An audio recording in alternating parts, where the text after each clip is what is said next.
नमस्कार, स्वागत है आपका संसद टीवी पर। मैं हूं मनोज वर्मा और आप देख रहे हैं हमारा खास कार्यक्रम मुद्दा आपका। आज इस कार्यक्रम में हम बात करेंगे प्रधानमंत्री नरेंद्र मोदी के राष्ट्र के नाम संबोधन की। पाकिस्तान में आतंकवादी अड्डों के पर ऑपरेशन सिंदूर के तहत भारतीय सशस्त्र बलों द्वारा की गई कार्रवाई के बाद प्रधानमंत्री नरेंद्र मोदी का ये पहला संबोधन राष्ट्र के नाम था। इस संबोधन में प्रधानमंत्री नरेंद्र मोदी ने कई बातों को दुनिया के सामने साफ कर दिया।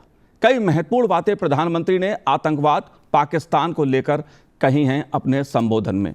क्या कुछ कहा है, इन मुद्दों पे हम बात करेंगे, लेकिन खासतौर पर 3 बातें प्रधानमंत्री ने इस अपने संबोधन में कही हैं। पहला, भारत आतंकवादी हमलों का मुंह तोड़ जवाब देगा। ये साफ कर दिया प्रधानमंत्री ने। जिस तरह ऑपरेशन सिंदूर के तहत पाकिस्तान के आतंकवादी अड्डों को ध्वस्त किया गया है, भारत उसी प्रकार की कार्रवाई आगे भी करेगा। दूसरा, परमाणु ब्लैकमेलिंग को भारत नहीं सहेगा। तीसरी बात, पाकिस्तानी सरकार हो, कोई भी सरकार हो जो आतंकवाद का समर्थन करती है, और सरकार और उसके जो आतंकवाद के आका हैं उनके बीच कोई भेद नहीं करेगा, उनको अलग अलग दृष्टि से नहीं देखेगा। यानी साफ साफ पाकिस्तान को संदेश है कि अगर आप आतंकवाद को फैलाएंगे तो भारत मुंह तोड़ जवाब देगा। क्या संदेश है प्रधानमंत्री नरेंद्र मोदी के राष्ट्र के जो नाम उन्होंने संदेश दिया है कुछ देर पहले? हमारे साथ 3 खास मेहमान जुड़े हुए हैं। पूर्व राजदूत एस.आर. तयाल साहब हमारे साथ जुड़े हुए हैं। एस.आर. तयाल जी, आपका स्वागत है संसद टीवी पर। साथ ही हम बात करेंगे सेवानिवृत्त मेजर जनरल ध्रुव सी कटोच जी से, जो निदेशक हैं इंडिया फाउंडेशन के। ध्रुव जी, आपका भी स्वागत है। साथ ही हम बात करेंगे प्रोफेसर डॉक्टर अमित सिंह जी से, जो special centre for national security state JNU से हैं। आपका भी स्वागत है अमित जी। लेकिन शुरुआत मैं तयाल साहब आपसे करूंगा। तयाल साहब, प्रधानमंत्री नरेंद्र मोदी ने साफ साफ कई बातें अपने संबोधन में कह दी हैं। इस संबोधन को आप कैसे देखते हैं? जब हम आतंकवाद की बात करते हैं, पाकिस्तान की बात करते हैं और ऑपरेशन सिंदूर, आप कैसे देखते हैं प्रधानमंत्री के संदेश को? प्रधानमंत्री का ये भाषण बहुत ही महत्वपूर्ण भाषण है। जिस तरह उन्होंने शुरू किया, भारत की सेनाओं को धन्यवाद दिया, वैज्ञानिकों को धन्यवाद दिया, पूरे समाज को धन्यवाद दिया कि सब साथ खड़े रहे, और किस तरह से बर्बरता से टेररिस्ट ने जो काम किया वो सब उन्होंने बताया। पर मैं 2-3 चीज़ों का बहुत ध्यान से, विश्व को भी देखना होगा, पाकिस्तान को देखना होगा, और हमारी जनता को भी समझना होगा कि ये जो सीज फायर हुआ, ये पाकिस्तान गुहार लगा रहा था। पाकिस्तान की तरफ से ये रिक्वेस्ट आई कि सीज फायर हो, और भारत ने उसको स्वीकार किया। तो एक चीज ये है।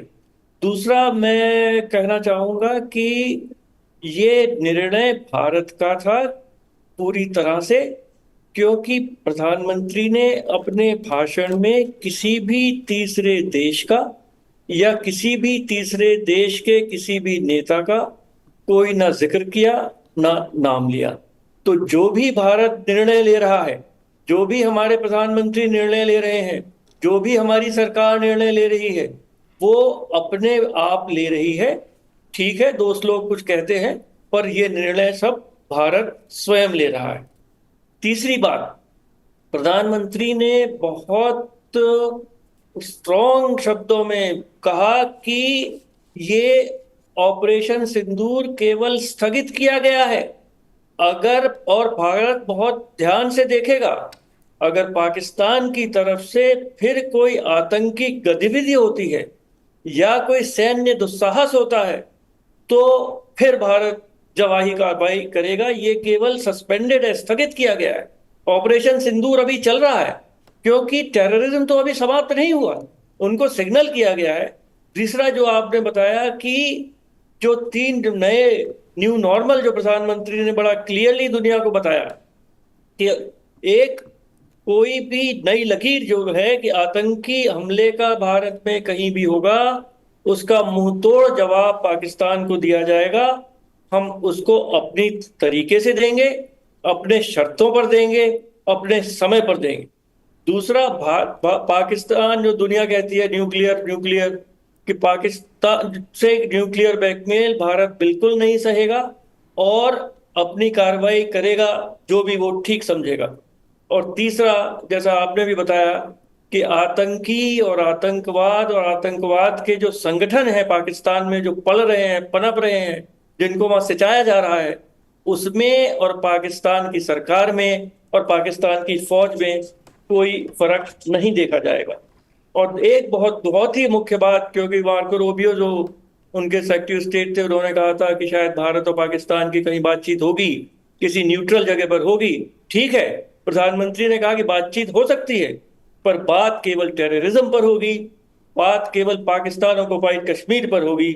और ये मैं समझता हूं कि बहुत ही महत्वपूर्ण संदेश है विश्व के लिए, भारत के लिए और भारतीयों के लिए और मुख्यतः पाकिस्तान के लिए। जी बिल्कुल, आतंकवाद के मुद्दे पर खासतौर से पाकिस्तान ने जिस प्रकार से पिछले कुछ दशकों में भारत के खिलाफ एक तरह से आतंकवाद को अपना परोक्ष युद्ध का जरिया बना लिया है, उसका जिस तरह से प्रधानमंत्री ने सफाई के साथ एक एक स्पष्ट तरीके से उन्होंने जो जवाब दिया है इस मुद्दे पर, देश और दुनिया को बताया है कि भारत आगे आतंकवाद से, खास तौर से पाकिस्तान से किस तरह डील करने वाला है। साफ कर दिया प्रधानमंत्री ने कि आतंकवाद और बातचीत एक साथ नहीं चल सकते, आतंकवाद और ट्रेड एक साथ नहीं चल सकते, पानी और जल मतलब पानी और खून एक साथ नहीं चल सकते, कि भारत पानी भी दे और बदले में खून मिले, यह नहीं चलेगा।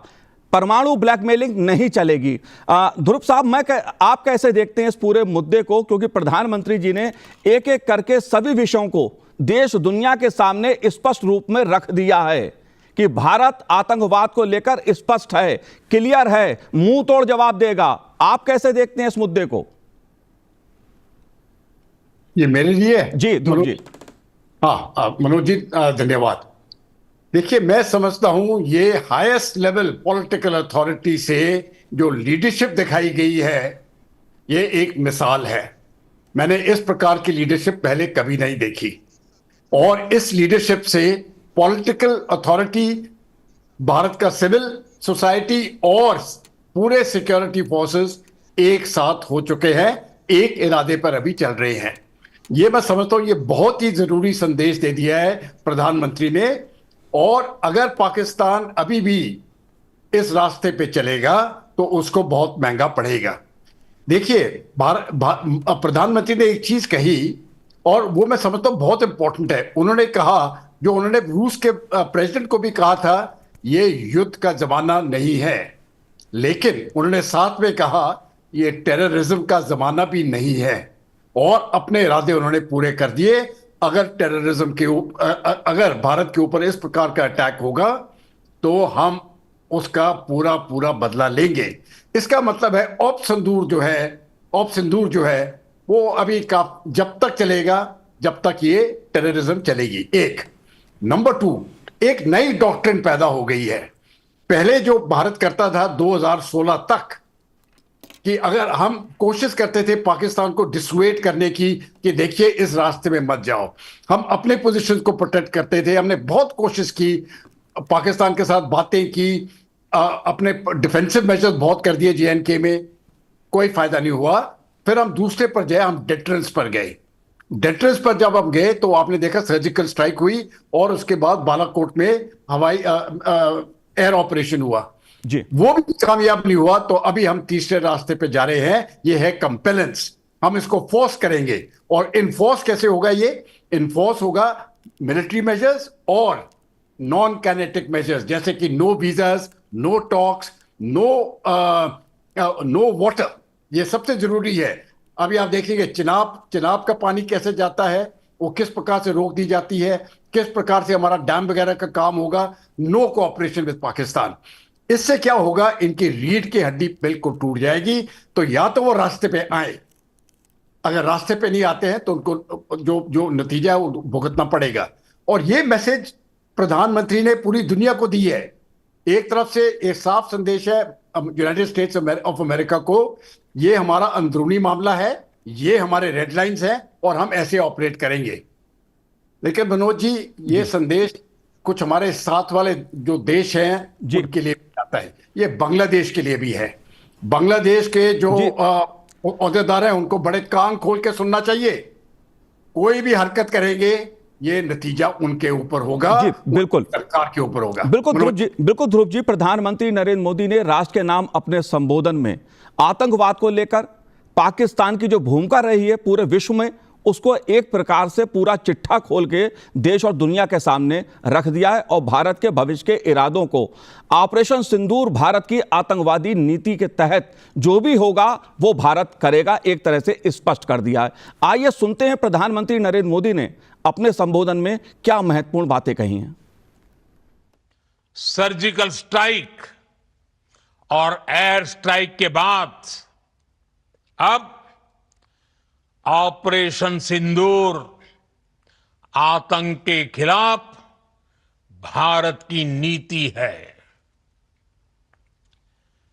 ऑपरेशन सिंदूर ने आतंक के खिलाफ लड़ाई में एक नई लकीर खींच दी है, एक नया पैमाना, न्यू नॉर्मल तय कर दिया है। पहला, भारत पर आतंकी हमला हुआ तो मुंह तोड़ जवाब दिया जाएगा।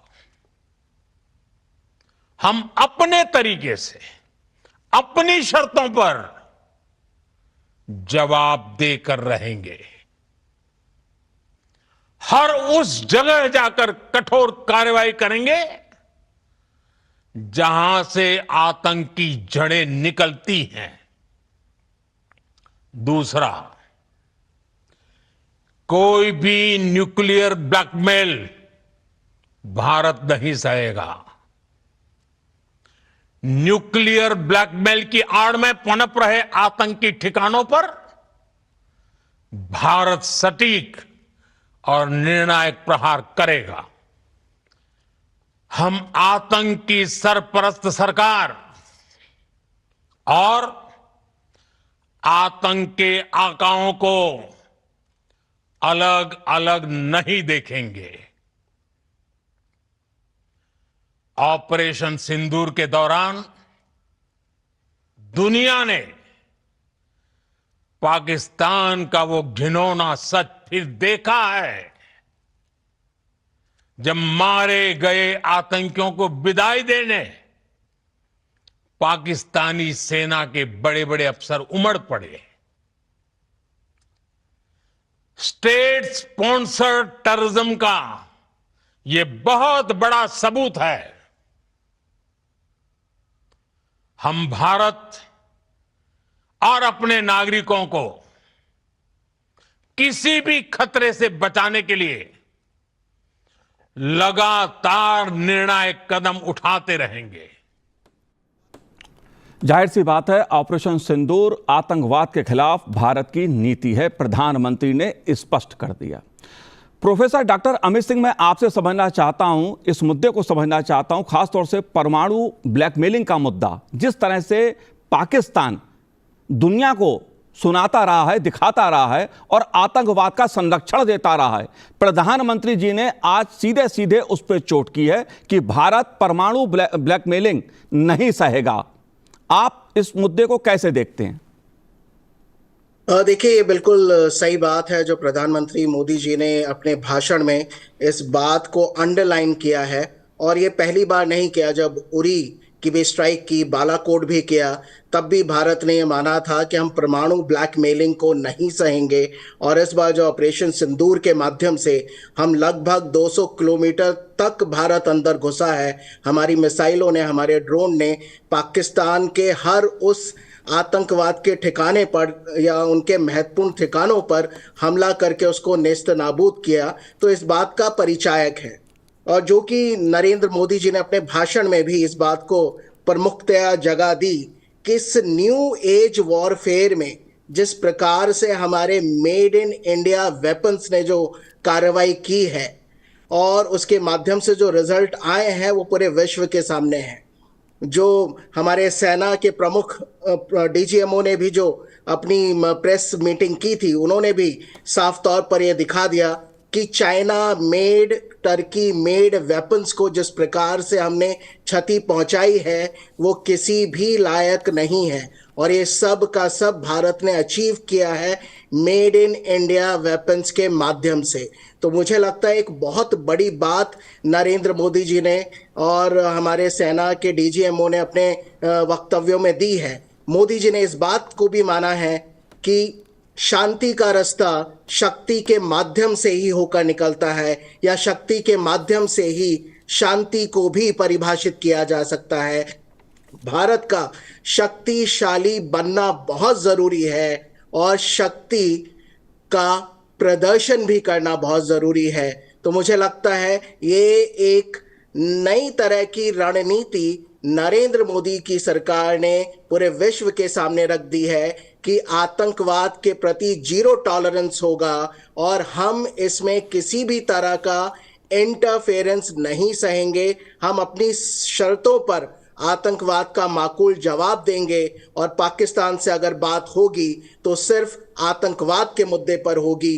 पाकिस्तान ऑक्युपाइड जम्मू और कश्मीर को कैसे वापस लिया जाए उन मुद्दों पर होगी। तो मुझे लगता है बिना किसी तथाकथित बड़ी ताकतों का नाम लिए मोदी जी ने अपने 25 मिनट के भाषण में इन बड़ी ताकतों को भी ढेर कर दिया है और ये आने वाले नए भारत का एक नया स्वरूप सबके सामने रखा है कि भारत खुद इतना काबिल है कि जब भी हम लोग अपने कदम बढ़ाएंगे विश्व शांति की बात तो करेंगे, लेकिन अगर शांति से के साथ खिलवाड़ किया जाएगा तो हम उसका माकूल जवाब देंगे। तो मुझे लगता है आज एक नई रणनीति का खांचा आतंकवाद के खिलाफ, पाकिस्तान के खिलाफ, चरमपंथियों के खिलाफ नरेंद्र मोदी जी ने खींच दिया है। जी बिल्कुल, प्रधानमंत्री नरेंद्र मोदी जी ने अपने राष्ट्र के नाम संबोधन में देश की भावनाओं को दुनिया के सामने रखा है। पाकिस्तान को भी साफ साफ बता दिया है कि आतंकवाद और बातचीत एक साथ नहीं चल सकती। बातचीत होगी तो पीओके पर होगी, जिस पर अवैध कब्जा पाकिस्तान ने कर रखा है। भारत उसको खाली कराने के लिए बार बार कहता रहा है पाकिस्तान से। लेकिन तायल साहब, मेरा मुद्दा आपसे भी यही है, क्योंकि परमाणु ब्लैकमेलिंग का मुद्दा मैं इसलिए समझना चाह रहा हूं क्योंकि दुनिया को पाकिस्तान ने एक प्रकार से ब्लैकमेल करने का काम किया है। आतंकवाद को खुला समर्थन पाकिस्तान से मिलता है। भारत ही नहीं, दुनिया में कहीं भी आतंकवाद की घटना होती है उसके तार पाकिस्तान से जुड़ते हैं। इस बात को प्रधानमंत्री जी ने दुनिया के सामने रखा। परमाणु ब्लैकमेलिंग नहीं चलेगी, आतंकवाद नहीं चलेगा। इस नीति को आप कैसे देख रहे हैं? जी हाँ, बिल्कुल। दुनिया, भारत और पाकिस्तान के बीच में अगर कोई संघर्ष होता है तो दुनिया के काफी देश केवल इसी निगाह से देखते हैं कि दोनों देशों के पास आणविक शक्ति है, आणविक बम है, और अगर ज्यादा संघर्ष हुआ तो कहीं ना कहीं ये न्यूक्लियर वॉरफेयर के रूप में जा सकता है। और इसका इस्तेमाल पाकिस्तान हमेशा करता है और दूसरे देशों से अपने लिए मदद भी ले लेता है और अपने लिए कुछ संरक्षण भी ले लेता है। तो प्रधानमंत्री ने बड़ा क्लियरली कहा कि देखिए, ये तो डिटरेंस है जो माना जा, जैसे हमने कोल्ड वॉर के समय भी देखा कि अमेरिका और रशिया के पास भी बहुत सारे, सोवियत यूनियन के पास बहुत सारे हथियार थे, हजारों की तादाद में थे, पर वो तो कभी इस्तेमाल नहीं हो ही नहीं सकते। इसी तरह पाकिस्तान जो इस तरह गीदड़ वक्ती देता है कि न्यूक्लियर वेपन्स है और वो न्यूक्लियर, क्योंकि एक चीज हमारे दर्शक जरूर समझ ले कि हमारी एक नो फर्स्ट यूज की एक नीति है जो पाकिस्तान की नो फर्स्ट यूज की नीति नहीं है। पर हमारे यहाँ भी एक विचार चल रहा है, जनरल साहब जानते हैं उसके बारे में, कि भारत भी नो फर्स्ट यूज की जो हमारी एक नीति है उस पर पुनर्विचार कर रहा है। तो ये एक तरह से प्रधानमंत्री ने ये संकेत दिया है कि ये बात नहीं है, और किसी जो इक्वेशन है जो पाकिस्तान और भारत के बीच में, इसमें न्यूक्लियर चीज को अलग रखा जाए, इसको हम बिल्कुल नजर में नहीं लेंगे। बात है टेररिज्म की, आतंकवाद की, और जब तक पाकिस्तान आतंकवाद के रास्ते पर चलता रहेगा, ना ट्रेड होगी, ना टॉक्स होंगे, और पानी और खून एक साथ नहीं बहेगा, तो इंडस वाटर ट्रीटी भी अबेयंस में ही रहेगी। जी ध्रुव साहब, मैं आपसे समझना चाहता हूं, क्योंकि मेड इन इंडिया हथियारों की बात भी प्रधानमंत्री जी ने अपने संबोधन में की है और इसकी जो प्रामाणिकता है वो साबित हुई है। इस मुद्दे को आप कैसे देखते हैं कि जिस तरह से भारत की सशस्त्र बलों ने सटीकता के साथ पाकिस्तान में जो आतंकवादी अड्डे हैं उनको ध्वस्त किया है, पाकिस्तान का जो ढांचा था उसको ध्वस्त करने का जो काम किया है, इसको आप कैसे देखते हैं? देखिए जी, यहाँ पर जो सफलता हमने पाई है वो ज्यादा करके जो इक्विपमेंट था वो भारत में बना था।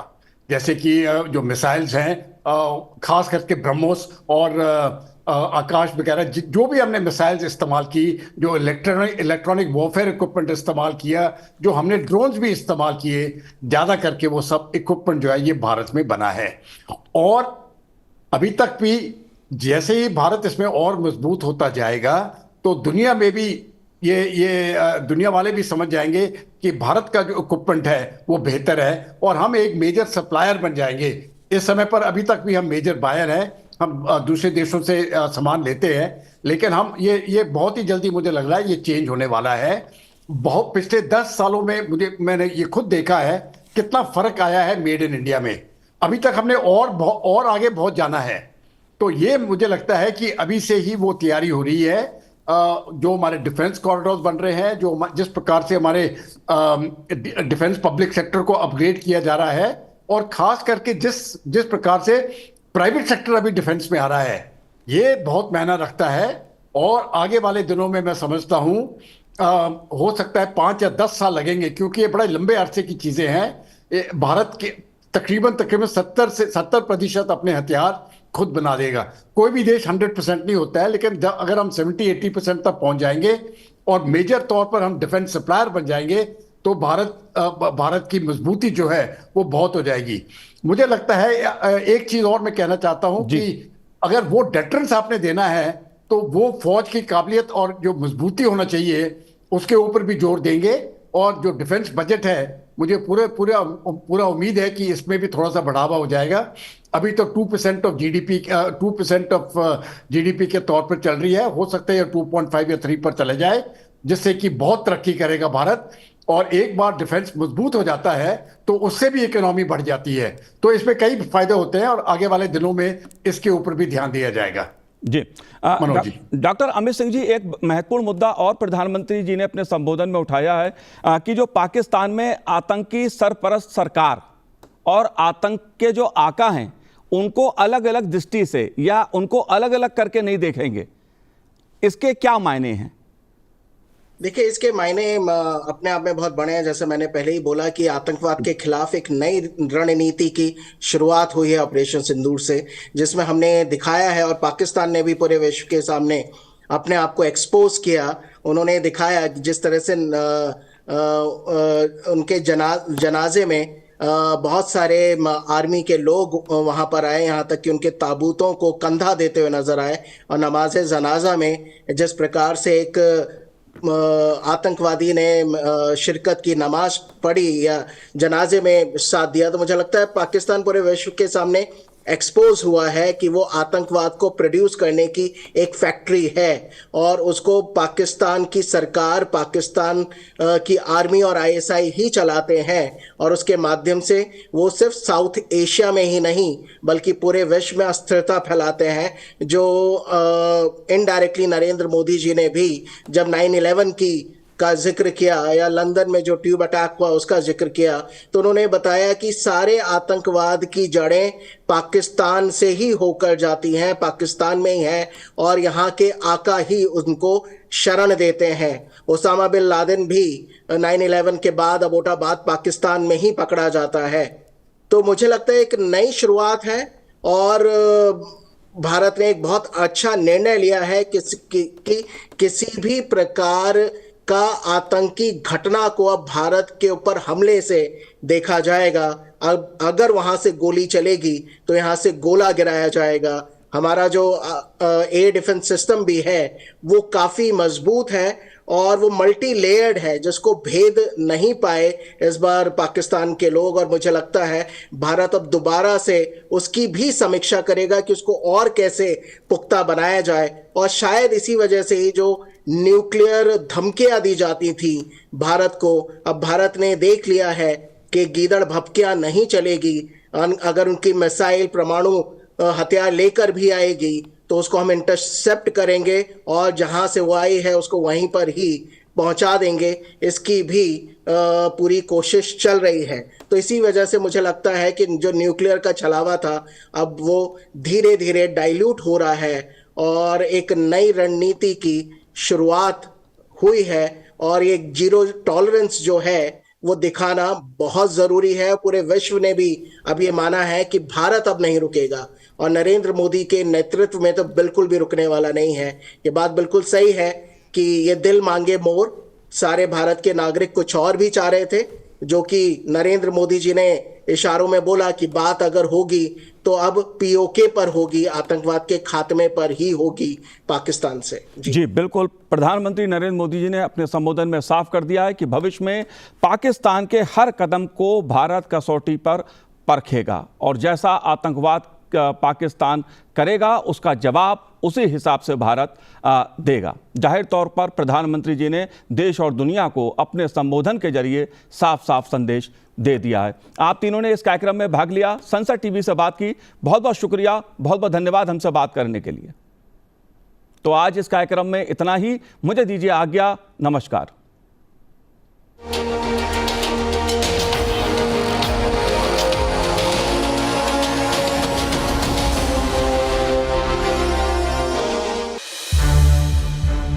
संसद टीवी के और भी प्रोग्राम्स देखने के लिए सब्सक्राइब करें हमारा YouTube चैनल और हाँ, इन्हें लाइक और शेयर करना ना भूलें।